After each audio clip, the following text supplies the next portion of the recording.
I the a-hole for telling my dad and his stepson to buzz off? Me, 35 male, and my wife, Nat, 32 female, have recently had a child. When I was young, my parents divorced. Then when I was around 13, my dad remarried to his current wife, Lizzie, who had a son, Maddie, who was about 3 at the time. Me and my mom have a really good relationship, but I probably won't bring her up much because this is mostly about my dad's family. I was living with my mom for the majority of the time before I got my own place, but I stayed at my dad's enough to have my own room. My dad started to ignore me for his new family pretty much immediately, including sometimes not making me dinner when I was staying at his place. Maddie can't do anything wrong in my dad's eyes. For example, when I introduced Nat to my dad's family when we were still dating about 5 years ago, Maddie's first move was to tell her that he was available when she eventually got bored of me. I was pissed at him, but didn't start a fight because I just wasn't in the mood. Nat just laughed it off and said she was into older guys. Left straight after. Another example, I didn't get my driver's license until I was 27 or 28 for personal reasons that I won't list here. Anyway, I needed someone to mind my car for a few days because I was doing something with friends for a few days. Mom wasn't available, so I asked my dad. He came back a few days later and my car wasn't there. I asked why, and my dad said Maddie crashed it, so they were paying someone to fix it. I freaked out, and my dad told me that this was a good thing for Maddie because this would make him a better driver when he got his license. When I didn't immediately agree with him, I was told to get the hell out. Anyway, me and Nat have a son now, and a few days ago my dad called me a bastard because I didn't ask Maddie to be my son's godfather. Neither of them was invited to my wedding or my son's christening, and I told him he wasn't even invited to my wedding. So why was this what he was pissed about? He said he didn't care that he wasn't invited, but that Maddie was never anything but nice to me, and I should apologize. Then he said Maddie was with him, so I told him to put it on speaker, and I told them both to buzz off. Then I hung up. Am I the a-hole? Now for the top comments. Not the a-hole. He crashed your car? Like he drove your car without asking? And crashed it? And no one apologized? Or thought that was the incorrect thing to do? And made a pass at Opie's girlfriend in front of Opie. He said Maddie was with him. I told him to put it on speaker. I told them both to buzz off. Then I hung up. Like a boss. Not the a-hole. Maddie couldn't even take care of your car when he borrowed it. Why the hell would you want him to take care of your kid? Exactly. I honestly don't know why my dad thinks so highly of him. Not the a-hole. Maddie was never anything but nice to me. When? How delusional can someone be? I'm sure more has happened since they weren't invited to the wedding or the christening. Him calling over this just shows how blind he is to his and Maddie's behavior and this impact on others. Don't let them ever make you believe that you were wrong here. Just enjoy your life, your family. I'd go no contact with him, honestly. He's done worse stuff as well. I posted about it here before. I didn't even mention half of what he's done, but it was taken down because of the stuff I said he did. I thought so. You don't uninvite close relatives from a wedding unless stuff happened. Have you thought about going no contact with them? Nobody needs such negativity in their life, though I do understand these things can be very tricky. Me and Nat are talking about it.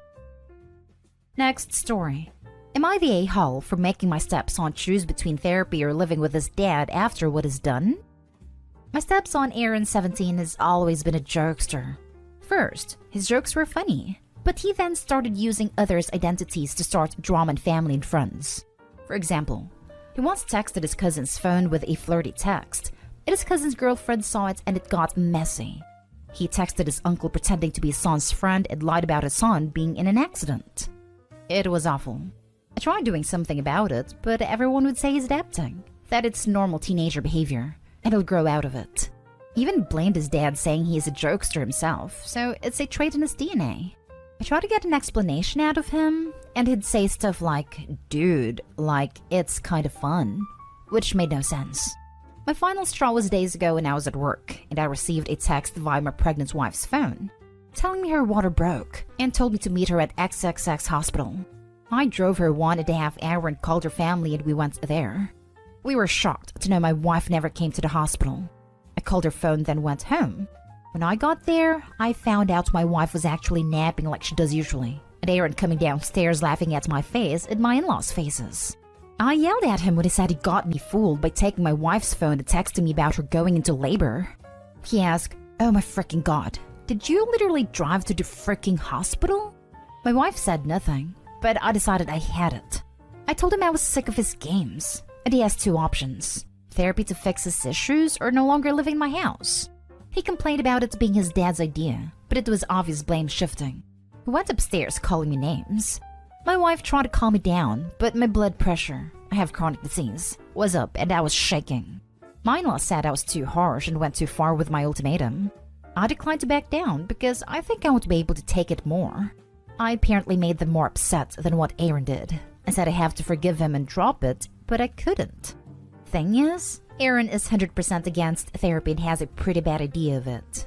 He associates it to his parents divorcing and is making it his hill to die on, and says no one will force him to get therapy since he thinks it's a waste of time trying to change his personality. About his bi dad, I've discussed this behavior with him and his response was that I was being bossy and controlling. His opinion about therapy was that I'm attempting to brainwash/change Aaron's personality and control what he says and how he behaves to get him on my side, especially since Aaron doesn't see me as a father figure to him.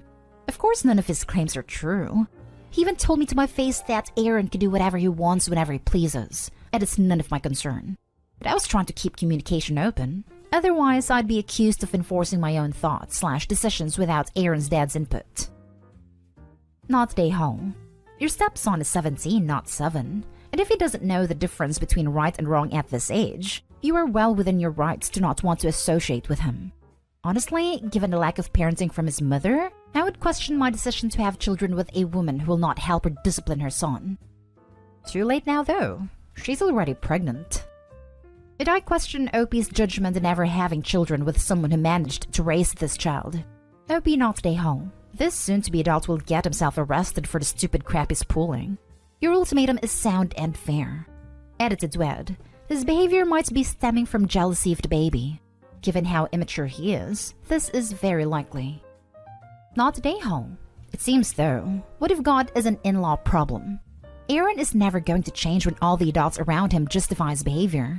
This one should have been the last straw for everyone, and yet they acted like it was just a funny joke. You appended your entire day, drove 1.5 hours one way, missed work, and instead of an apology, you were laughed at and berated. Yet here you are, being told you're wrong for not immediately bowing to his joke. Stay steadfast in your decision here, and if you're ostracized, maybe it's time to take a break and co-parent your new child away from this environment. Maybe in-laws and mom will realize it's a problem when he starts making newborn pranks on parents who haven't slept for 2 months. Not today, home. Your stepson is a sociopath. Those aren't jokes. They're mean-spirited. 17 is beyond old enough to know what he's doing. Plus, if you do have a chronic BP disorder, those awful pranks could kill you at this rate. I do have problems with BP and I take medications for years. It's chronic, and everyone knows about it, including my in-laws. But according to them, Aaron's laughs and giggles are worth causing an accident of some sort. Now for the next story. Update. Am I the a-hole for kicking my son out after I cut down my trees? Original story. Hi, I'm the father of an 18 male who started choosing friends over his future when he was a sophomore. It took him nearly going to jail during senior year for him to snap out of it. He went from being a straight A student to barely passing. He only started preparing for his SAT a week beforehand, which is evident in the score he got. He applied to some colleges, none of which were his dream ones, and managed to get into a few. He ended up coming to us and choosing one of the worst colleges on his list, and saying his friends were going there. That set me off because he should not make decisions based on his friends. My wife and I told him that if he took a year off and continued to get his life back together, regardless of his new SAT score at the end of the year, we would pay for his college. But we wouldn't pay for him to hang out with his friends. He wasn't happy about taking a year off, even though we convinced him that a year is nothing in the grand scheme of things, but he didn't mention it for a while. My wife and I went on a 2-week long trip, and while we were away, nearly 10 trees in our backyard were cut down.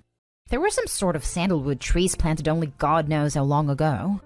We had left our daughter behind with our son, but they stayed a few nights with their uncle, so we instantly thought some random person cut them down to sell them.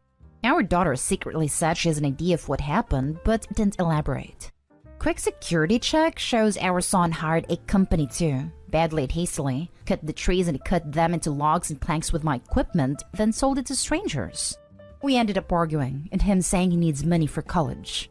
I kicked him out, and he went to stay with another family member. But now my wife is upset and says I'm awful. I appreciate my son trying, but this was not the right way. Am I the a-hole? Now for the top comments before reading the update. Not an a-hole. Exactly what did he think was going to happen? You wouldn't notice the missing trees? Or that you wouldn't care that he hurt your property for a few bucks? They weren't his trees to sell, and he didn't even ask. There does need to be consequences for that. Also, depending on where you are, sandalwood trees are the property of the government, in India at least, and cannot be cut without permission or sold on the open market. OP's son clearly lacks the ability to think things through or make good choices. Not an a-hole because your son is old enough to know there are consequences to his actions. However, you describe this as a somewhat recent change in behavior, going from straight A's to barely passing and making poor decisions. Did something happen? I would suggest therapy for your son and trying to get to the bottom of why he's throwing his life away. You're right that he can still get his life back on track, but remember you can lead a horse to water. You can't make it drink. Thanks for your input here. I'd ask my son repeatedly if there's a reason for his change in behavior at the beginning of his senior year, and it was always the same answer. I'm just older now. My daughters also told me that nothing happened, other than his friends going south and him following. After his run-in with the law, I had asked him if he wanted to do some counseling with our pastor. We weren't religious, but my son likes the guy, and he said he wasn't interested. Dealing with the police would be the only traumatic thing I am aware of. It was a bit more than just underage drinking. My reaction to it probably didn't help either. And now for the update. It's been a while since the last post and a lot of things have happened. Thanks a lot for everyone's input. It really helped give insight on my son and I's behavior, and helped when making decisions moving onward. An important thing to start off with is, we got mature oaks planted. There were 6 of them put in, and they look amazing already. They cost a fortune. A crazy fortune. The money my son got from the sandalwood covered around half the price, and I coughed up the remaining. Despite paying for them, they belong to the conservation committee who are, understandably, upset about previous trees being cut down. The oaks can't be cut down, and they will be coming annually to check on how the trees are doing. Now onto my son. In my previous post, I mentioned that his punishment for cutting down trees purely for money was to use said money for the new trees, and formally apologize to Conservation Committee as well as donate his time to them for a year. The money has been spent, and he apologized. The apology was quite embarrassing. The Conservation Committee aren't a joke. They treated him harshly, haha. For the past 2 weeks he has been working alongside them. Planting trees/bushes, landscaping the park, artificial habitats, and more. Surprisingly, the committee started liking my son and offered him an official job starting September, which he is taking. After realizing the reason for my son's misbehavior was mental issues, his punishment for disrespecting my property was changed to agreeing to everything I do regarding him getting help. After seeing a therapist, I was told my son has been silently suffering with a form of trauma for around 8 years. I only found out after family counseling that the cause of his trauma was from seeing my ex-wife cheating on me, and then being manipulated by her for years after. Needless to say, my ex does not live with me anymore. I feel so stupid for not seeing it earlier. I don't even care about the cheating, but how did I not realize my ex babying my son was just a front? Anyway, my son is doing slightly better and has picked up swimming again. He's agreed to a gap year and will be retaking his SAT. He also dropped his friends and took a substance test that showed nothing weird. It's too early to be happy, but I am. Everyone has been more open since my ex left. My son has made it his goal to get into his dream college for architecture, while my daughter wants to go to a music festival. I don't think there's anything left to add. For people wondering, my son made nearly $35,000 from the wood. Thanks again, and I hope you have a nice day. Last story is titled, Am I the a-hole for not wanting my 23 female, dad 49 male to bring his mistress to my future life events? My father 49 male and I 23 female don't have the best relationship, but it has gotten notably worse since he and my mother 49 female got divorced in September last year. My mom and I are extremely close, and live 45 minutes from each other. My dad lives in a different state than us. My mom only moved to my state after the divorce because she couldn't continue to afford to live at the state she was in, though she loved it there. The divorce uprooted her life literally. Context is important, so let me give you the basics. My mother and father were high school sweethearts and were about to hit their 28th anniversary last year. My father, however, had a problem with staying faithful to my mom. He was a military man, and my dad always had multiple relationships outside of the marriage. This has resulted in my mom contracting multiple STDs over the years. My mom kept catching him, but my dad would gaslight her into thinking she was not good enough, and that was why he would step out of the marriage. Fast forward to last year. My mom caught my dad with an escort. I decided to pack her bags and take some space from him, and went to stay at a friend's house. On my mom's birthday, he asked her for a divorce. He pushed getting it finalized as quickly as possible, and it was finalized within 59 days. A week after the divorce was finalized, my dad moved Alice into their house. He admitted to my mom that he and Alice had gotten together before he brought up divorce and had been a thing for a time. Alice is between the ages of 30 and 39, but we are not sure what her age actually is because my dad keeps changing it when asked. I've never spoken to her or met her. My dad asked me my opinion on marrying Alice, and I told him that was his choice, but that I thought it was too fast. My dad did not know I knew about him cheating. I figured it out on my own, and it was later confirmed. My mom has not moved on, and is still struggling with the trauma of the divorce. Tonight, I told my dad that I did not want Alice at my graduation in May, or wedding in September, because my mom would be there. I told him it was less than a year since the divorce, and that I knew how, more specifically when, his relationship with Alice actually started. And if he did not want to attend due to my decision, that was his choice, but I made up my mind. My dad told me it's not fair I'm excluding people that are part of his life, and that it was not my choice, and that he was trying to be open and honest with his intentions. Am I the a-hole for not wanting Alice present at these events? Edited to add, I'm an only child. My dad has a vasectomy when I was 5, and Alice had no children that I know of. Not the a-hole at all. I hope you stick to your guns in regards to keeping the mistress from major life events, but expect fallout from the decision as your dad seems used to getting his way. Congrats on the upcoming graduation and wedding though. Thank you. I'm graduating from law school in May, so at least that's the plan. Absolutely not the a-hole. If it hasn't happened yet, please help your mom to find a therapist so she can heal, get on with her life. I did. Her therapist has been away for a month, so I'm pushing her to switch to a more consistent one. I hope your poor mother received all the alimony she could, and I hope she heals from this. I'm sure it'll be easier with her caring daughter near her. She refused to take the alimony. I couldn't believe it. But she still has property rights in the house, so it's okay.